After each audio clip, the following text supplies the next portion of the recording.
행성에서 하루아침에 외소 행성으로 강등된 명왕성. 다시 행성으로 되돌리자는 주장이 나오고 있다. 명왕성을 둘러싼 과학계의 논란을 과학다반사에서 만나봅니다. 대한민국의 순수 독자 기술로 개발된 누리호. 이제 우리나라도 우주 강국으로 가는 첫걸음을 내딛었는데 광활한 우주를 배경으로 한 과학계의 오래된 논란이 있었으니 2005년 대한민국. 자, 오늘은 태양계 행성에 대해서 배워보도록 할 거예요.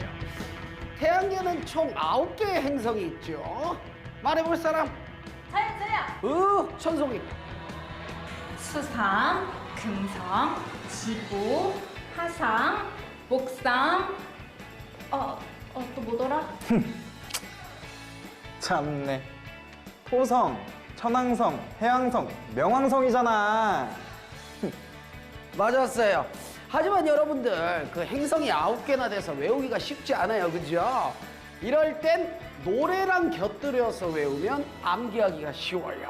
자, 이렇게 수금지화목토천해명. 시작. 수금지화목토천해명, 수금지화목토천해명. 좋았어요. 이렇게 암기하면 될 거예요. 네. 하지만 이 노래는 다음 해부터 영영 쓸 수 없게 됐다. 그 이유는 약 1년 후 9번째 행성인 명왕성이 행성계에서 갑작스럽게 퇴출되었기 때문이었는데, 명왕성이 하루아침에 퇴출된 이유는 무엇이었을까? 2006년 미국. 한 남자가 주변의 눈치를 보며 집 밖을 나서고 있었다.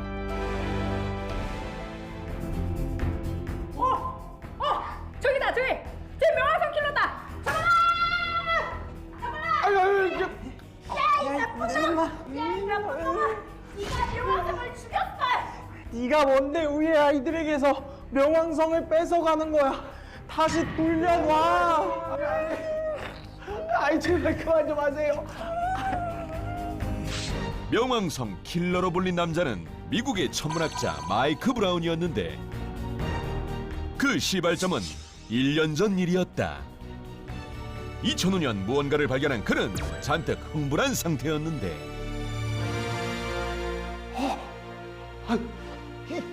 이럴 수가. 내가 드디어 새로운 행성을 발견했다. 만세!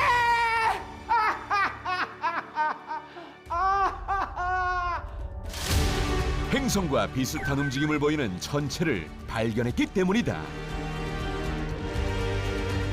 그는 천체에 에리스라는 이름을 붙였는데, 에리스는 근처에 있는 명왕성보다 크기가 컸으며 태양 주변을 공전하고 다른 행성들처럼 위성도 가지고 있었다.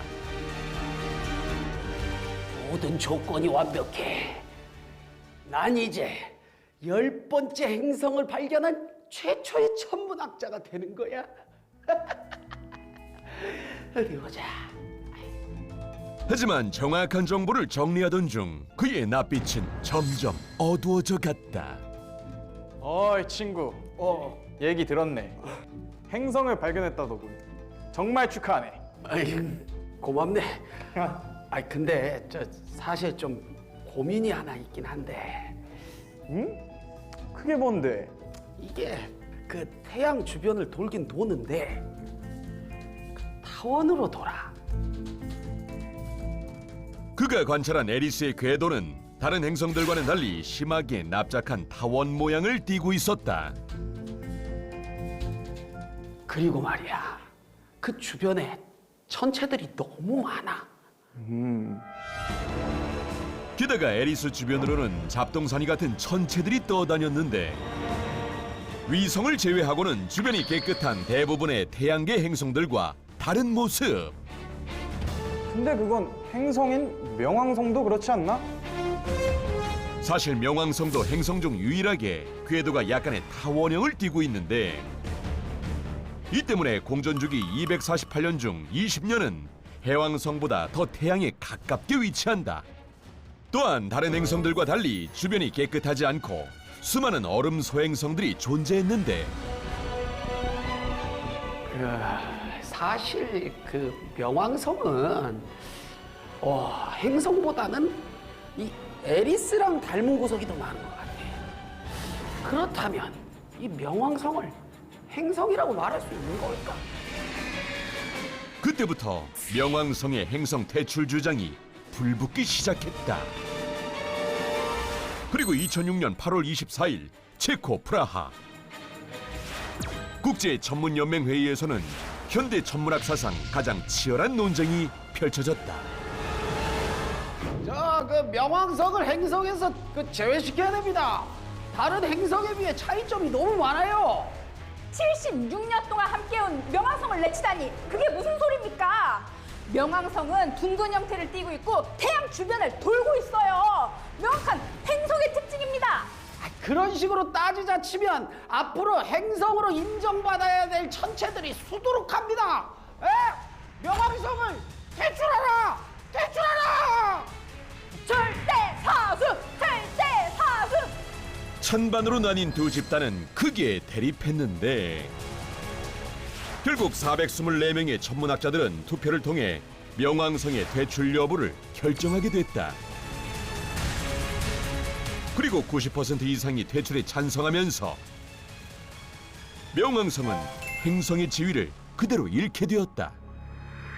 천문학자들은 이 기회에 행성의 정의를 다시 정립했는데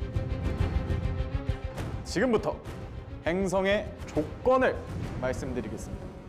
첫 번째, 태양 같은 항성 주위에 돌지만 위성처럼 행성 주위에 돌아서는 안 됩니다.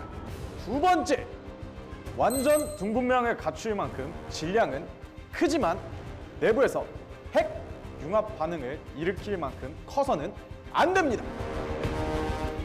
그리고 명왕성 때문에 생긴 또 하나의 조건, 행성은 주변의 잡동사니 전체들을 치워야 한다. 즉 공전궤도 주변이 다른 천체 없이 깨끗하게 유지되어야 한다는 것. 주변에 다른 소행성들이 많다는 것은 그만큼 중력작용을 충분히 하지 못한다는 증거이기 때문에 공전궤도 내에서 지배력을 가져야 하는 행성으로서의 자격이 부족하다고 본 것이다. 이 모든 조건이 맞아야만 행성으로서 인정받을 수 있습니다.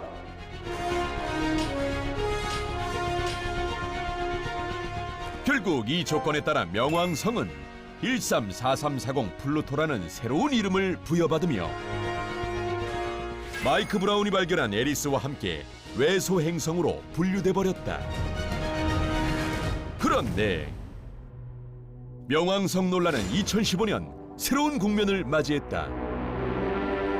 공교롭게도 국제천문연맹의 결정이 나기 7개월 전 명왕성 탐사 의무를 띤 뉴 호라이즌스호가 발사됐고 2015년 처음으로 명왕성의 사진을 지구로 전송한 것인데 하트 모양을 닮은 명왕성의 모습은 많은 이들의 호기심을 자극했고 본격적으로 명왕성 퇴출 반대 움직임이 일기 시작했다. 애초에 투표라는 정치적인 방법을 통해서 퇴출 여부를 가리는 것은 과학적이지 못합니다. 그리고 명왕성을 퇴출시킨 과학적 근거도 명확하지가 않습니다. 이들은 명왕성 주변의 소행성들이 떠다니는 문제에 대해 행성은 태양에서 멀어질수록 공전 궤도가 길어지고 공전 속도도 느려지기에 중력작용이 약해질 수밖에 없는데 이것을 고려하지 않은 처사라고 주장했다.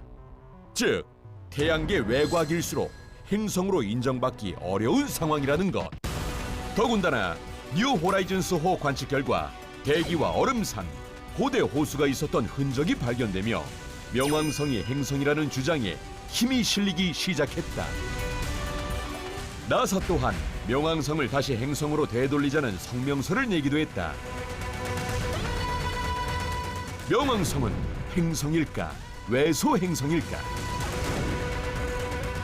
명왕성을 둘러싸고 벌어지는 과학계의 다툼은 여전히 계속되고 있다.